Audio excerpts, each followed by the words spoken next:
এই খবরটি নিবেদন করছে স্বামী বিবেকানন্দ ইউনিভার্সিটি, আপনার সন্তানের স্বপ্নের ভবিষ্যৎ গড়ে তোলার একমাত্র সঠিক ঠিকানা।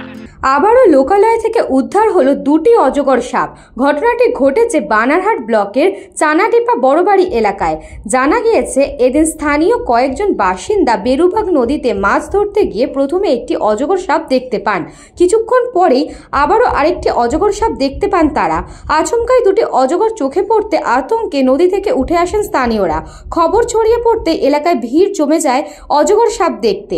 পরবর্তীতে এলাকার কয়েকজন যুবক সাহসিকতার সঙ্গে দুটি অজগরকে উদ্ধার করে একটি ফাঁকা মাঠে দড়ি দিয়ে বেঁধে রাখেন।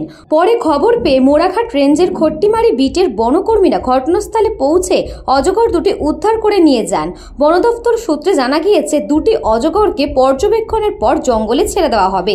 এদিকে স্থানীয় বাসিন্দাদের অভিযোগ, বিগত কয়েকদিন ধরে এলাকায় অজগরের উৎপাত বেড়েছে।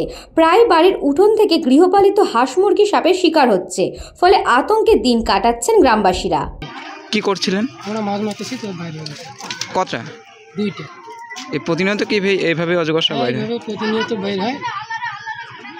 দিনেগুড়ি অনেকটি খবর দেওয়া হয়েছে, আসতেছি। কতটা আতঙ্কিত থাকেন এইভাবে প্রতিনিয়ত অজগর সাপ? এরকমভাবে তো আতঙ্কে আসি, কেননা বাচ্চারা নদীতে স্নান করে। কোন নদী ওটা? এটা বেরুবাগ নদী। জলপাইগুড়ি থেকে খাদিমুল ইসলামের রিপোর্ট, নিউজ বঙ্গ টাইম।